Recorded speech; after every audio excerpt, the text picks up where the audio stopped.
Karibu. Marekani imesema leo itakuwa siku yake kali zaidi ya mashambulizi ndani ya taifa la Iran. Kauli hiyo kutoka kwa waziri wa ulinzi wa Marekani Pete Hegseth inafuatia tishio la Rais Donald Trump la kuleta kifo, moto na ghadhabu kwa Iran ikiwa itaendelea kuzuia usafirishaji wa mafuta katika eneo hilo.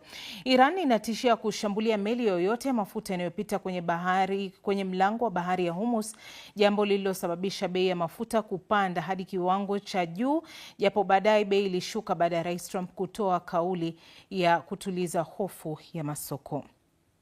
Leo hii pande zote katika mzozo huu ziliendelea kushambuliana kama anavyoarifu Samia Wami katika taarifa ya Lauren Moss.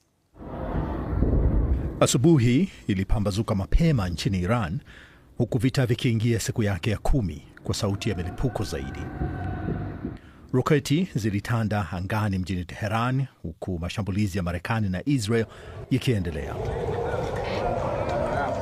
Hali ni sawa pia huko Jerusalem, sauti ya ving'ora ikiwa ya kawaida kabisa katika miji mingi ya Israel. Akihutubia wanahabari kutoka Pentagon hii leo, waziri wa ulinzi wa Marekani Pete Hegseth amesema mashambulizi dhidi ya Iran yataongezeka. Hatutasalimu amri hadi adui ashindwe kabisa na kwa uthabiti. Lakini japo tunafanya hivyo kwa ratiba yetu na kwa kupenda kwetu. Kwa mfano, leo itakuwa tena siku yetu kali zaidi ya mashambulizi ndani ya Iran. Wapiganaji wengi zaidi, washambuliaji wengi zaidi na mashambulizi mengi zaidi. Na sasa tuna taarifa bora zaidi za ujasusi kuliko hapo awali. Jana, Rais Trump alisema ni kama vita vimekamilika, ingawa anakubali bado kuna mengi ya kufanywa. Waandishi wa habari wengi kote ulimwenguni wakimuuliza swali, vita hii itaisha lini? Mwandishi huyu anauliza, je, unafikiri itakamilika wiki hii? Anajibiwa, hapana. Nadhani hivi karibuni. Trump baadaye alitishia kuipiga Iran mara 20 zaidi ikiwa wangefanya lolote kuzuia mtiririko wa mafuta katika mlango bahari wa Hormuz, mlango muhimu kabisa ambapo angalau 20% ya mafuta duniani kote hupitia kwa kawaida. Siku 2 baada ya kutajwa kwa Mujtaba Khamenei kama kiongozi mkuu mpya wa Iran, jeshi la mapinduzi la Iran lilikaidi na kusema kwamba ni wao ndio wataoamua mwisho wa vita hiyo. Matamshi ya Rais Trump yanaonekana kutuliza kupanda kwa bei ya mafuta kidogo, ingawa bado iko juu kuliko mwanzoni mwa vita. Na kadiri idadi ya nchi zinazoingia kwenye mzozo huu zinavyoongezeka, ndivyo idadi ya wahanga inavyoongezeka pia. Jeneza lililokuwa limembeba mwanajeshi wa 7 wa Marekani kuuawa limewasili Marekani usiku kucha. Baada ya kiwanda cha kusafisha mafuta cha Bahrain kupigwa jana, mamlaka inasema jengo la makazi lilipigwa na Iran na kumuua mwanamke mmoja. Hii leo jeshi la Israel lilithibitisha kuwa limeanza wimbi jipya la mashambulizi dhidi ya mji mkuu wa Iran, Tehran, pamoja na mji mkuu wa Lebanon, Beirut. Yolande Nel anaripoti kutoka Jerusalem.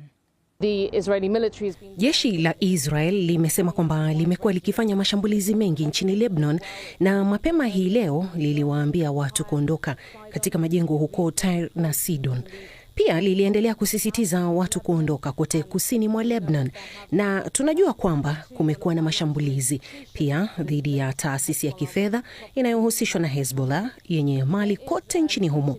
Kuna uwepo wa majeshi ya ardhini kusini mwa Lebanon. Kuna ripoti kwamba Israel inashauriana na maafisa wa Marekani kuhusu mipango yao ya kupanua operesheni hiyo ya ardhini, ambayo jeshi la Israel linasema kwamba ni mbinu ya kuwalinda raia wanaoishi kaskazini mwa Israel. Qatar na Umoja wa Falme za Kiarabu UAE zote zimeripoti mashambulizi mapya ya makombora ya Iran katika maeneo yao. Shambulio la ndege zisizo na rubani lilisababisha moto katika kiwanda kikubwa cha kusafisha mafuta huko Abu Dhabi, huku ripoti zikisema kituo hicho sasa kimefungwa. Liz Duset na maelezo zaidi. Iran's main strategy. Mkakati mkuu wa Iran, mbinu kuu katika vita hivi visivyo na nguvu sawa dhidi ya jeshi lenye nguvu zaidi duniani linaloungwa mkono na Israel, ni kuongeza gharama. na inafanya hivi siku baada ya siku. Tumekuwa tukifuatilia, lakini sasa vita hivi vimeingia siku yake 11 kwa kuifanya iwe vigumu kwa meli za mafuta kupitia katika mlango wa bahari wa Hormuz kwa kushambulia majirani zake, hata kama inasema ni shambulio la kujilinda na inashambulia tu wale wanaoruhusu mashambulizi ya Marekani kufanyika dhidi yake. Athari inaonekana kwa nchi zote ulimwenguni. Lengo halisi la Iran katika vita hivi ni kuonyesha athari ya kushambulia Iran tena, kwa sababu wasiwasi wao ni kwamba baada ya vita hivi Marekani itarudi nyuma, itajipanga upya, itaangalia malengo mapya na kisha itaanza tena kushambulia.